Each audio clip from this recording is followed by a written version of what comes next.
बच्चों, आज हम समझने वाले हैं प्रकाश के अपवर्तन चैप्टर से ही संबंधित प्रकाश के अपवर्तन के नियमों को। इससे पहले प्रकाश के अपवर्तनांक, आपेक्षिक अपवर्तनांक, अपवर्तन से संबंधित विभिन्न प्रकार के पद, इन सभी चीज़ों को हम लोग पढ़ चुके हैं। आज हम लोग पढ़ने वाले हैं प्रकाश के अपवर्तन के नियमों को। जिस प्रकार से प्रकाश के परावर्तन के नियमों को पढ़ा था, ठीक उसी प्रकार से प्रकाश के अपवर्तन के नियमों को भी पढ़ने वाले हैं। प्रकाश के अपवर्तन का नियम क्या है, और ये भी दो प्रकार के नियम होते हैं। जैसा कि आप लोग जानते हैं प्रकाश के परावर्तन के दो नियम थे, उसी प्रकार से प्रकाश के अपवर्तन के भी दो नियम हैं। आइए जानते हैं ये दोनों नियम क्या है। आपके एग्जाम के दृष्टिकोण से, आपकी परीक्षा के दृष्टिकोण से ये ज़्यादा महत्वपूर्ण हो जाता है, क्योंकि आपके परीक्षा में 2 नंबर में ये बार बार दोहराया जाता है इस प्रश्न को। क्या है प्रकाश के अपवर्तन के नियम? प्रकाश अपवर्तन के 2 नियम होते हैं। पहला नियम ये बताता है कि जो आपतित किरण है, जैसे ये प्रकाश के अपवर्तन की घटना है, मान लेते हैं ये प्रकाश का अभिलंब है, ये अभिलंब है, और ये प्रकाश की आपतित किरण है, और ये अभिलंब से दूर हटते हुए अपवर्तित हो रही है। यहाँ आपतन कोण है और इधर अपवर्तन कोण है। तो इस प्रकार से हम नियम को देख पा रहे हैं क्या, कि जो आपतित किरण है और जो अपवर्तित किरण है और जो आपतन बिंदु पर खींचा गया अभिलंब है, वो तीनों एक ही जगह, एक ही समतल पर नजर आ रहा है। जिस प्रकार से प्रकाश के परावर्तन का पहला नियम था, ठीक उसी प्रकार से प्रकाश के अपवर्तन का भी पहला नियम है। इससे संबंधित यह है कि आपतित किरण, चूंकि परावर्तन नहीं हो रहा है, यहाँ अपवर्तन हो रहा है, इसलिए अपवर्तित किरण, परावर्तित किरण नहीं बल्कि अपवर्तित किरण, यानी कि आपतित किरण, अपवर्तित किरण तथा आपतन बिंदु पर खींचा गया अभिलंब तीनों एक ही समतल में होते हैं। यह प्रकाश के अपवर्तन का पहला नियम है। दूसरा नियम यह कहता है कि प्रकाश जब किसी विशेष माध्यम में, 2 माध्यमों में रहता है, तो या फिर प्रकाश किसी विशेष वर्ण के लिए, आगे वाले चैप्टर में हम लोग पढ़ेंगे, इसके बाद वाले चैप्टर में प्रकाश में कई रंग पाए जाते हैं श्वेत प्रकाश में, और उस घटना को हम लोग वर्ण विक्षेपण कहेंगे। तब हमको समझ में आएगा ये दूसरा नियम क्या है। तो ये जो दिख रहा है फिलहाल अभी इनको समझिए कि प्रकाश के अपवर्तन का जो दूसरा नियम है वो कह रहा है 2 माध्यमों में, क्या 2 माध्यमों में, किन्हीं 2 माध्यमों में या प्रकाश के किसी विशेष वर्ण के लिए, प्रकाश कई वर्णों से मिलकर बना होता है, कई अलग अलग रंगों से मिलकर बना होता है, उनमें किसी विशेष वर्ण के लिए जो आपतन कोण का ज्या है, आपतन कोण की जो ज्या है यानी साइन है, वो अपवर्तन कोण की ज्या यानी साइन का अनुपात हमेशा एक कांस्टेंट होता है, एक नियतांक होता है। फिर से समझिए क्या कहना चाह रहे हैं। प्रकाश के अपवर्तन का दूसरा नियम यह है कि किन्हीं 2 माध्यमों में या प्रकाश के किसी विशेष वर्ण के लिए आपतन कोण की ज्या तथा अपवर्तन कोण की ज्या का अनुपात हमेशा एक नियतांक होता है। उस नियतांक को हम किसी भी चीज से सूचित करते हैं, लेकिन सामान्यतः इसे म्यू से सूचित किया जाता है। आप लिख सकते हैं, यदि आपतन कोण I है और अपवर्तन कोण R है, तो हम कह सकते हैं साइन I बटा साइन R बराबर एक नियतांक। अगर हम नियतांक को म्यू लिखें तो म्यू बराबर साइन I बटा साइन R, साइन I बटा साइन R। एक सिंबल और मैंने लिखा है, यह है N21।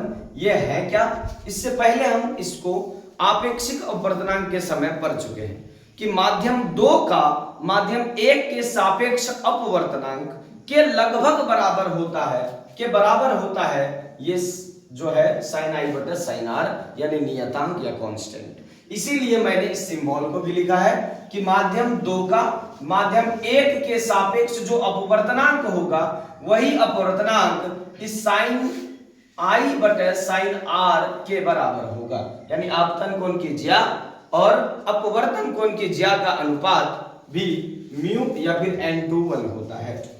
अब ये जो नियम है, जो दूसरा नियम है, इसको किसी वैज्ञानिक के द्वारा दिया गया, उस वैज्ञानिक का नाम है स्नेल। इसीलिए इस नियम को स्नेल का नियम भी कहा जाता है। इसीलिए नीचे लिखा हुआ है अपवर्तन के इस नियम को, ये जो दूसरा नियम दिख रहा है इसको स्नेल का नियम कहा जाता है। अपवर्तन के दूसरे नियम को स्नेल का नियम भी कहा जाता है। कभी कभी हमसे एग्जाम में अपवर्तन के नियम के बजाय डायरेक्ट पूछ दिया जाता है स्नेल का नियम क्या है। स्नेल का नियम क्या है, डायरेक्ट अगर भी पूछे तो हम इसको लिखेंगे कि किन्हीं दो माध्यमों और प्रकाश के किसी विशेष वर्ण के लिए आपतन कोण की ज्या और अपवर्तन कोण की ज्या का अनुपात एक विशेष एक नियतांक होता है या म्यू बराबर साइन आई बटा साइन आर।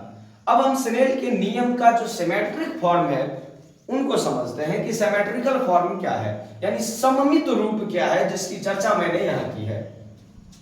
स्नेल का नियम हमको बताता है कि साइन आई बटा साइन आर जो है वो एक नियतांक है, एक कांस्टेंट है। तो हम यहाँ लिखेंगे यदि नियतांक माध्यम 2 का माध्यम 1 के सापेक्ष अपवर्तनांक यानी n/1 के बराबर ही होता है। जो नियतांक है वो माध्यम 2 का माध्यम 1 के सापेक्ष अपवर्तनांक n/1 के बराबर होता है। इसीलिए साइन आई बटा साइन आर बराबर n/1 मतलब समझेंगे n2 बटा n1। हम इसको पहले अपवर्तनांक से पढ़ चुके हैं।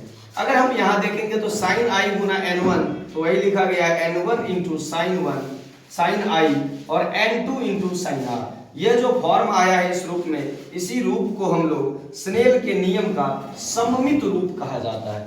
ये हमारे एग्जाम में नहीं आते हैं लेकिन जानना जरूरी था, इसीलिए आपको पढ़ाया गया कि ये स्नेल के नियम का सममित रूप क्या है। n1 sin i बराबर n2 sin r, ये स्नेल के नियम का सममित रूप है। अब हम समझते हैं प्रकाश के अपवर्तन की सामान्य घटनाएं जो हमारे सामान्य जीवन में, दैनिक जीवन में घटती है। कई सारी घटनाएं हैं, आज उनको हम जानने का प्रयास करते हैं। जैसे पानी में यदि हम छड़ी को रखते हैं, किसी छड़ को रखते हैं या फिर कलम वलम कुछ भी रख देते हैं, अगर वो पारदर्शी है तो आप आसानी से देख पाइएगा कि वो मुड़ा हुआ है, या फिर अगर पारदर्शी नहीं भी है तो आप उसको जब झांकिएगा तो लगेगा पानी के भीतर का हिस्सा जो है वो टेढ़ा है।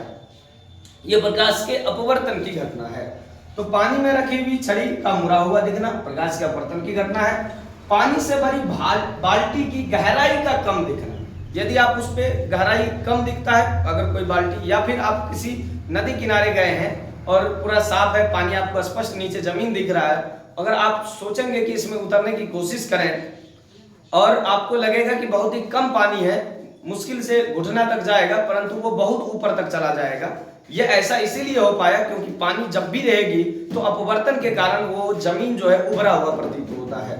तो पानी से भरी बाल्टी का सतह का उभरा हुआ प्रतीत होना, गहराई का कम दिखना, या पानी में यदि सिक्का कोई रख देंगे तो लगेगा सिक्का ऊपर है। इसके अलावा प्रकाश के वर्ण विक्षेपण की घटना घटना आगे हम लोग पढ़ेंगे। प्रकाश का अपवर्तन जब किसी प्रिज्म से होकर होता है तो प्रकाश के वर्ण विक्षेपण की घटना घटती है। इसके बाद पढ़ेंगे हम लोग अगले चैप्टर में तारे टिमटिमाते हैं अपवर्तन के कारण। इसके बाद पढ़ेंगे सूर्योदय एवं सूर्यास्त के समय जो है सूर्य 4-5 मिनट पहले जो है हमको पहले तक भी दिखाई देता है। ऐसे समय जो 4-4 मिनट है इनको आभासी समय कहा जाता है। इनको भी हम लोग जानेंगे। कहीं कहीं 2-2 मिनट का क्षेत्र है, कहीं कहीं 4-4 मिनट का क्षेत्र है। यानी सूर्योदय एवं सूर्यास्त से पहले, सूर्य के डूब जाने के बाद भी सूर्य की लालिमा हमको दिखाई देती है, लगता है कि सूर्य ऊपर तक है। यानी सूर्यास्त के बाद भी हमको दिखाई देता है और सूर्योदय होने से पहले सूर्य की लालिमा हमको दिखाई देने लगती है। ये जो दोनों समय का आभासी समय है वो सब अपवर्तन का कमाल है। तो ये हमारे दैनिक जीवन में होने वाली सामान्य घटनाएं हैं जिनको हम कहीं भी आसानी से देख सकते हैं। ये सभी प्रकाश के अपवर्तन से संबंधित हैं।